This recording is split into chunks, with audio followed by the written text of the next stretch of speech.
ইনসাফ করে বলো, বেটা দাঁড়ায় কো কি পড়ছো তুই?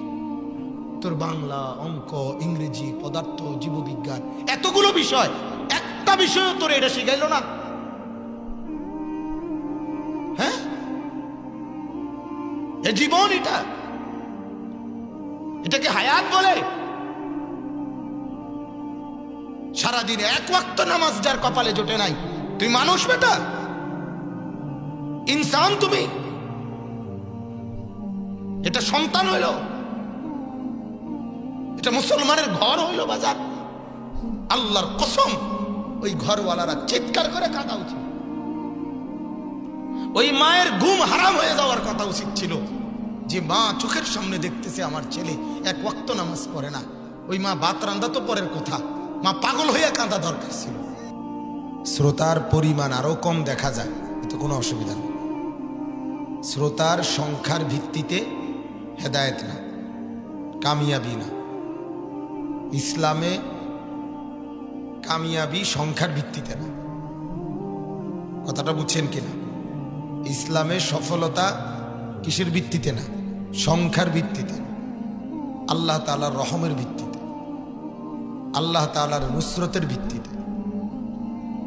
রাসূলুল্লাহ সাল্লাল্লাহু আলাইহি ওয়াসাল্লামের হায়াতে নবী পাক সাল্লাল্লাহু আলাইহি ওয়াসাল্লাম মোট 27টি যুদ্ধে মদিনার 10 বছরে সশরীরে অংশগ্রহণ করছিলেন।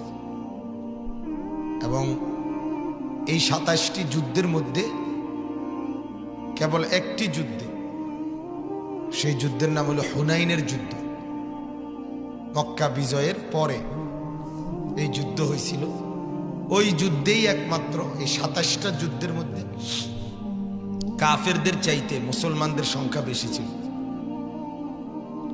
শত্রুপক্ষ কাফের সৈন্য সংখ্যা ছিল মাত্র 4000, আর মুসলমানদের সংখ্যা ছিল 12000। এই যুদ্ধেই কেবল বেশি ছিল।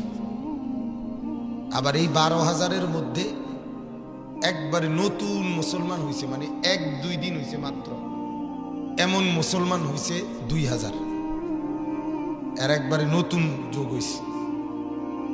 তো এই 12000 মুসলিম সাহাবী নিয়ে যখন আল্লাহ নবী সাল্লাল্লাহু আলাইহি সাল্লাম তায়েফের কাছাকাছি হুনাইন, সেখানে যুদ্ধের জন্য যখন যাচ্ছিলেন, পথে এই 2-1 সাহাবী পরস্পরের হালকা আলোচনায় অথবা নিজেদের মনে মনে বলছিল, আজকে আর কি যুদ্ধ করব, এগুলা তো আসলে এমনি উড়ে যাবে। আমরা 12000, ওরা মাত্র 4000, তো হেরে গিয়ে আর যুদ্ধ করবো কি? তো এমনিতেই কি উড়ে যাব সব কাফের। মানে একটু কিছুটা ব্যবসা পাইছে ওনার মধ্যে, যে যেখানে 313 জন বেশির মোকাবেলায় আমরা বিজয় লাভ করছি, আর সেখানে আজকে তো আমরা এমনিতেই বেশি, 12000 আর 4000। এই ভাবনাটা আসার কারণে কোরআনুল কারীমের মধ্যে আছে, আল্লাহ তাআলা এটা পছন্দ করে না। যার ফলে ওই যুদ্ধে মুসলমানরা যখন মাত্র ঢুকছে, এখনো যুদ্ধ শুরু হয় নাই, প্রথম আক্রমণেই 4000 কাফেরের প্রথম আক্রমণেই 12000 মুসলমান রাসূলুল্লাহ সাল্লাল্লাহু আলাইহি সাল্লামকে ছাইরা ময়দান ছেড়ে দিছে, প্রথম রাউন্ডেই নাই। ফলে কি দাঁড়াইলো? আল্লাহ তাআলা আয়াত নাজিল করে জানাইলেন, ইদ আ'জাবাতকুম কাসরাতুকুম, কি ব্যাপার, তোমাদের সংখ্যা বেশি তোমাদেরকে একটু অহংকারী করে ফেললো না? ফালাম তুগনি আনকুম মিনাল্লাহি শাইআ, কই আল্লাহর হাত থেকে তো তোমাদের এই সংখ্যা তোমাদেরকে কিছুই করতে পারলো না। তাহলে কি বোঝা গেল? সংখ্যার উপরে নির্ভরতা ইসলামের কি না? সফলতা না।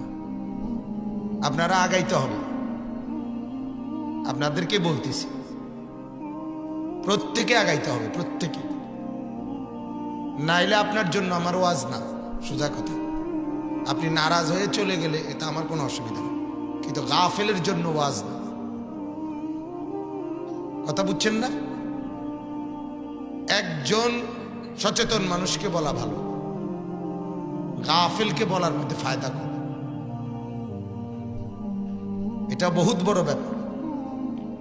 কেন আমরা একজন আলেমে দ্বীন আল্লাহ রসুল সাল্লাল্লাহু আলাইহি সাল্লামের হাদিসের দোহাই দিয়ে আপনাকে ডাকলাম, আপনি যদি এই কথাটাই গুরুত্ব না দেন তার আপনি কি শুনে কি করবেন?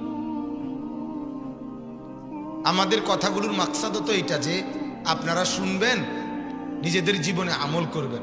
তা আপনার আমলের যে কি নমুনা এটা তো বুঝাই যায়, কথা কর না কা। এখনই তো বোঝা গেল যে এন থেকে এনে কিন্তু রাগ গাইতে কইছে, আমরা এনতে লড়তে রাজি না, আমরা মসজিদে যাব। এটার আচরণের ডগ দেখেই তো বোঝা যায়, বুঝছেন? তো এটা ঠিক না। বরং হাদিসের মধ্যে আছে, রাসূলুল্লাহ সাল্লাল্লাহু আলাইহি সাল্লাম বলেন, বুখারীর হাদিস, আমি নিজে পড়াইছি এই হাদিস। আল্লাহ নবী সাল্লাল্লাহু আলাইহি সাল্লাম বলেন, মান রাআ ফুরজাতান ফাজালাসা ফিহা ফাকাদ আওয়া ইলাল্লাহ। কোন দ্বীনি মজলিসে কেউ যদি ফাঁকা জায়গা দেখে অতঃপর নিজে সে তা পূরণ করে বসে, আল্লাহ নবী বলেন সে যেন আল্লাহ তাআলার ঠিকানায় চলে যায়, আল্লাহ তাআলা তাকে নিজের করে নেয়। আপনি এই নিয়ামতটা কেমন নিয়ামত বলেন? আল্লাহ যদি সে বান্দাকে আপন করে নেয় তার আর ভাবনা কি? এজন্য এটা অনেক বড় নিয়ামত। মসজিদে জুমার নামাজ, এমনি নামাজ, অনেক মুসল্লিদের বদভ্যাস, আসে তো ঠিকই আগে কিন্তু বারান্দার বসে থাকে, আছে না এমন অভ্যাস? এগুলা গাফেল। আসে তো ঠিকই আগে কিন্তু ওই খুঁটির মধ্যে, ফিলারের মধ্যে হেলান দিয়া দুই পাও উঠাইয়া বসে বসে আপনার বড়শি দিয়া মাছ ধরে। বড়শি দিয়া মাছ ধরে, বুঝেন? মানে এমন করে আর কি, জিমায় জিমায় এরকম জুড়ানের মধ্যে তো বড়শির তো এরুমে করে, একবার ওঠে আবার পানির মধ্যে এরম করে না, এগুলা গাফেল। মনে রাখবেন, কোরআনুল কারীমের মধ্যে আল্লাহ তাআলা বলছেন যত লোক জাহান্নামী হবে, আল্লাহ বলছেন সমস্ত লোকের জাহান্নামে যাওয়ার মূল কারণ, আল্লাহ বলেন উলাইকা হুমুল গাফিলুন। মূলত একজন কাফের জাহান্নামী হইল, আল্লাহ বলেন কেন জানো? সে গাফিল ছিল। একজন মুশরিক শিরিক করার কারণে জাহান্নামী হল, আল্লাহ বলেন কেন জানো এমন হইল? মূলত গাফিল ছিল। একজন ফাসেক কবিরা গুনাহ এই কারণে জাহান্নামী হলো, কেন জানো? আসলে সে গাফিল ছিল। একজন মুনাফিক নেফাকি মানে দ্বিমুখী কেন জাহান্নামী হলো? আল্লাহ তাআলা বলেন মূলত ছিল গাফিল। একজন বিদআতি বিদআতের কারণে জাহান্নামী হলো, কেন? গাফিল। দেখবেন গাফলত দুনিয়াতেও লানত, আখিরাতেও লানত। মানে অকর্মণ্য, অলস, অবহেলাকারী, অমনোযোগী, তার জন্য দুনিয়াতেও অভিশাপ, আখিরাতেও অভিশাপ। পরিশ্রমী, দুনিয়াতেও কামিয়াব, আখিরাতেও কামিয়াব। দুনিয়ার লাইনেও যে মেহনত করে সে আগায় যায়। কি বলেন, যায় কিনা? আপনি কোনো শিল্পপতি, দুনিয়ার কোনো কোটিপতি আপনি এমন পাবেন না যে উনি দিন রাত শুধু 12 ঘন্টা ঘুম যাইতো আর এমনি ওনার এই 10 তলা বিল্ডিং উঠে গেছে, না, এটা না। যে যেটা বুঝছে সে এটার জন্য মেহনত করে। মেহনত 30 লক্ষ টাকা খরচ করে আপনার জঙ্গল দিয়া, মেক্সিকোর জঙ্গল দিয়ে হাইটা, মানে জীবন বাজি রেখাও মানুষ ইউরোপে ঢোকে, জানেন এটা?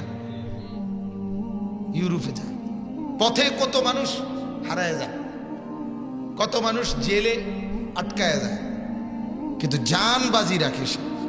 তার টার্গেট হলো কোনোভাবে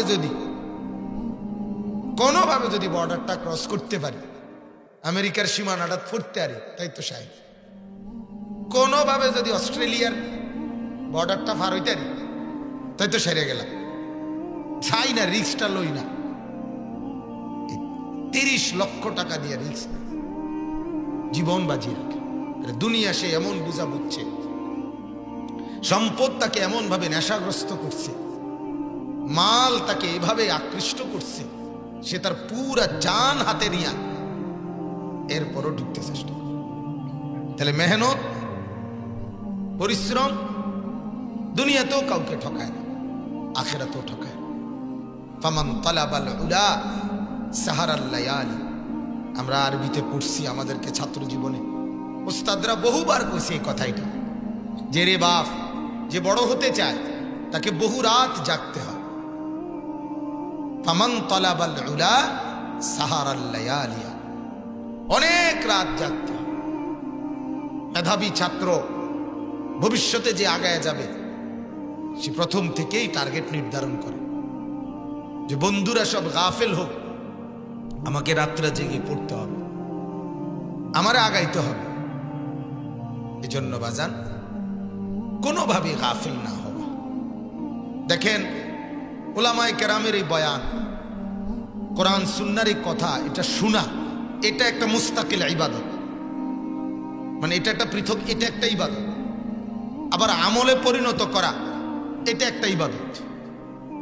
কথা বুঝছেন না? আপনি মনে করেন আমার সব কথা আপনি আমলে বাস্তবায়ন করতে পারেন নাই, হইতেই পারে, কিন্তু ওই যে শুনছেন 1 ঘন্টা, এটার একটা নেকি আছে না? কথা বলেন না? তো এই নেকিটা তো বাদ যাইতো না, না এটাও বাদ যাবে, এটা তো বাদ যাবে। এখানে যে আপনি 2, 4, 10, 20 বার সুবহানাল্লাহ বলছেন, এগুলার নেকি আছে না? তো এটা কি বাদ যাবে? এখানকার আলহামদুলিল্লাহর নেকি বাদ যাবে না। একটা সুবহানাল্লাহর নেকি কত? আগে একবার বলেন। আল্লাহর নবী সাল্লাল্লাহু আলাইহি সাল্লাম বলেন, নাখলাতুন ফিল জান্নাহ, প্রথম নেকি হলো আল্লাহ তাআলা তার জন্য জান্নাতের মধ্যে একটা খেজুর গাছ রোপণ করে। দ্বিতীয় নেকি হলো আল্লাহর নবী সাল্লাল্লাহু আলাইহি সাল্লাম বলেন, আযামু মিন উহুদিন, উহুদ পাহাড়ের চাইতে ভারী নেকি আমলনামার মধ্যে লেখা হয়।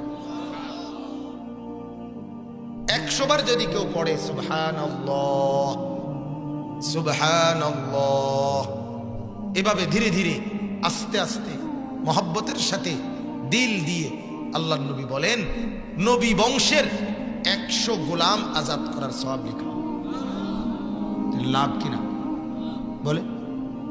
তাইলে আপনি সব সময় মনে রাখেন, আমার এটা অনুরোধ বাজার, আমি সব সময় প্রথমে এটা বলিনি, মসজিদের জুমার বয়ান, ওলামায়ে কেরামের নসিহত, আউলিয়া বুজুর্গদের নসিহত, সব কিছুকে ইবাদতের নিয়তে শুনবেন।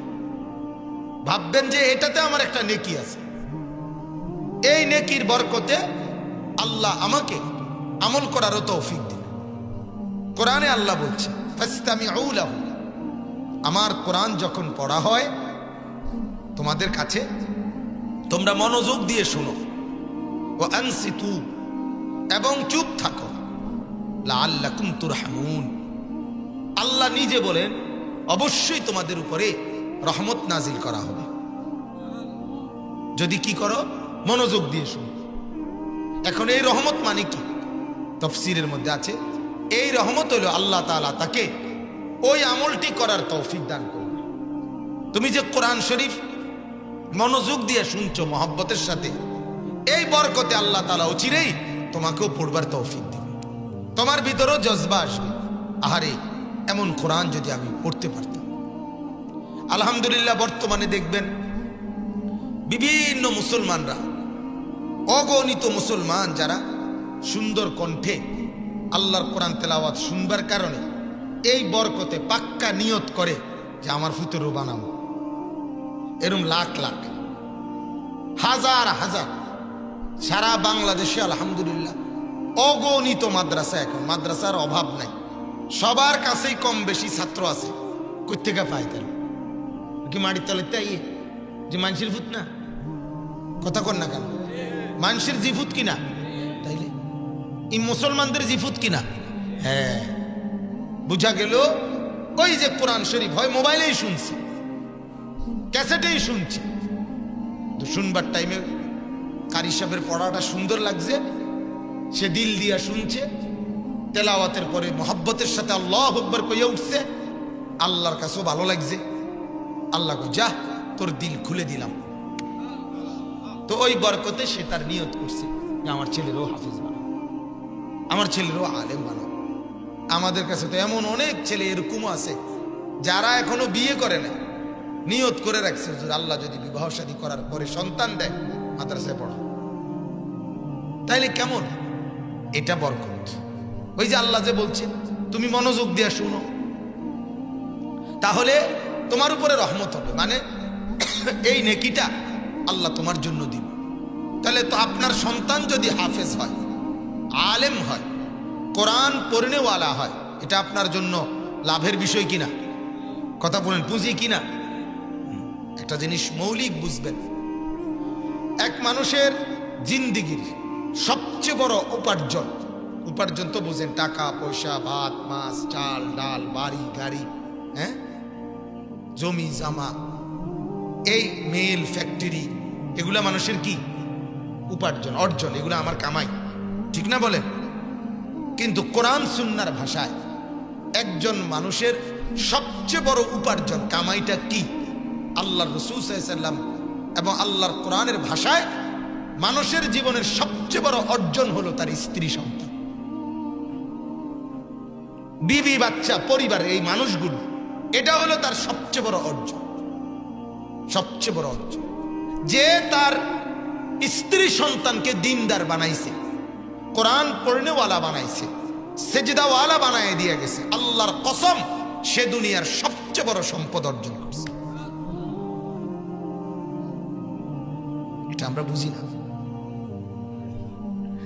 আমি সবচেয়ে আশ্চর্য লাগে যে লোকটা 10টা দোকান তালাশ করতেছে শুধু কাঠটা যাতে সোফার আরো ভালো পায়,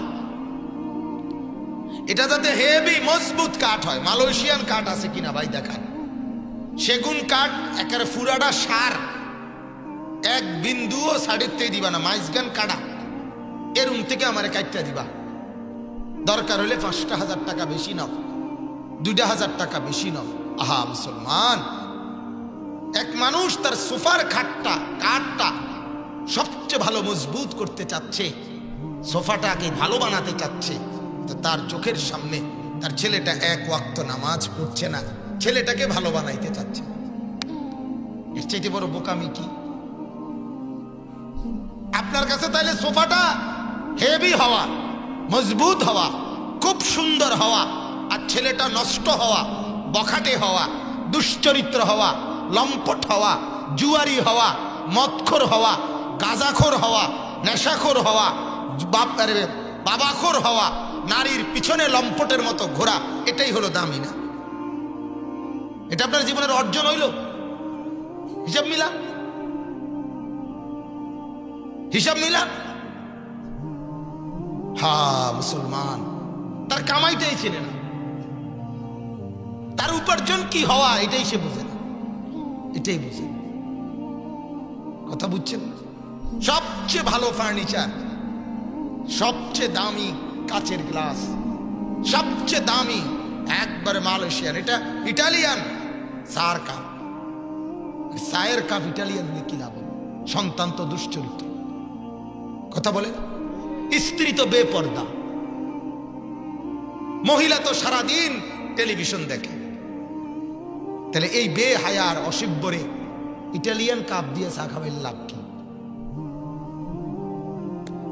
হ্যাঁ, গত 6 মাসে আপনার ছেলেটা একটা ওয়াক্ত নামাজ পড়ে নাই, এই জানোয়ারে সেগুন কাঠের খাটে শোয়াইয়া লাভ কি? কথা বলেন, এটা তো আস্তা জানোয়ার। হাসিস তবে দেখ,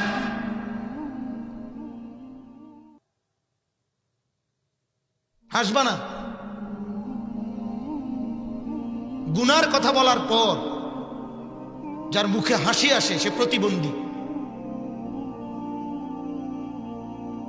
আমি নতুন পুরাতন হিসাব করি না, 1 মিনিট বললো আল্লাহর জন্য, ওই নতুন আসছি না পুরাতন আইছি এইতান হিসাব ধরে চলি, আরেকবার আইছি না আর আইতাম না।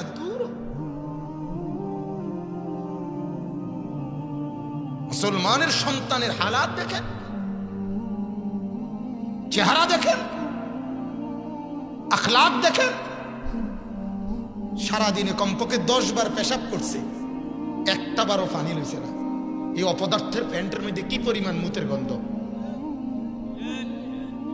কথা বলেন না। তুই কিসের বেটা? ভদ্র বেটা, তুই কি পড়লি? ইনসাফ করে বলো বেটা, দাঁড়ায় কও কি পড়ছো তুই? তোর বাংলা, অঙ্ক, ইংরেজি, পদার্থ, জীববিজ্ঞান, এতগুলো বিষয়, একটা বিষয় তোর এটা শিখাইলো না? হ্যাঁ, এ জীবন, এটাকে হায়াত বলে? সারাদিন এক ওয়াক্ত নামাজ যার কপালে জোটে নাই, তুই মানুষ বেটা? ইনসান তুমি? এটা সন্তান হইল? এটা মুসলমানের ঘর হইল বাজার? আল্লাহর কসম, ওই ঘরওয়ালারা চিৎকার করে কাঁদা উচিত। ওই মায়ের ঘুম হারাম হয়ে যাওয়ার কথা উচিত ছিল, যে মা চোখের সামনে দেখতেছে আমার ছেলে এক ওয়াক্ত নামাজ পড়ে না। ওই মা ভাত রান্দা তো পরের কথা, মা পাগল হইয়া কাঁদা দরকার ছিল, যে হায় আমার কি হবে, আমি কেন আইলাম দুনিয়ায়, কারে বুকে, কারে কলিজার মধ্যে, পেটের মধ্যে লালন। আর আমাদের হাফেজে কোরআন, হ্যাঁ আমরা বলি শোনো মিয়া, দুনিয়ার মধ্যে যেমন বলে না যে কিমার ফেডারে কোল হয়েছে, যে মা তারে গর্ভে ধারণ করছে তেও তো ধন্য, কয় কি না? এ আল্লাহ বলবে হাসরের ময়দানে, ফেরেশতারা আমার হাফেজে কোরআনকে পেটে ধারণ করছে যেই মা, ওরে ডাক দে নূরের মুকুট পরা। আর বাবারে ডাক দে, পরা নূরের মুকুট, পুরা মাঠ আলোকিত করে দে, দেখায় দে ইজ্জত কারে। ফেরেশতার কাছে ডাক্তার সাহেবের মা বাবা ইয়ে করবে, ফেরেশতা আমি ডাক্তারের বাবা মা। হ্যাঁ, ফেরেশতা বলবে খানা নাই, এদিকে যা, লাইনে থাক। ইঞ্জিনিয়ারের মা বাবা এসে করবে, ফেরেশতা ইঞ্জিনিয়ারের মা বাপ, খানা নাই, তা সিরিয়ালে থাকেন। একটু পরে আয়সা দুইজন বলবে, এই ফেরেশতা আমি হাফেজ কোরআনের মা বাপ। ফেরেশতা বলবে আপনাকেই তো খুঁজছি। এই ফেরেশতা নাও নূরের মুকুট লাগাও, ভিআইপি সম্মান দিয়ে ওদেরকে পুরো হাসরের মাঠ আলোকিত করে দাও। এজন্য জিন্দেগির অর্জন চিনা চাই ভাইয়া। আমি আগেই বলছি না, সোজা কথা, আমি একজন হলেও বলতে রাজি, কিন্তু গাফেল কেন? গাফেল কেন? গাফেল আল্লাহর দুশমন। তামাশা জিন্দেগি বরবাদ করে দিস। মুসলমানের ছেলে সকাল থেকে রাত পর্যন্ত একটা বারের জন্য আল্লাহ চেনে না। আরে আসলি কোত্থেকে? তুই করছিস কি বাজার? কোত্থেকে আসছ? কি করছের? কি করণীয়? যাবি কোথায়? কেন আইলি? কিচ্ছু বোঝছের না, অথচ 3 বেলা খানা ঠিক। হ্যাঁ, ইনসাফ এটা? 3 বেলা খানা ঠিক আছে, রোদ বৃষ্টি আলো বাতাস, সকাল দুপুর সন্ধ্যা, বাবার কষ্টের টাকা, মায়ের মেহনতের রান্না সব ভক্ষণ করছো।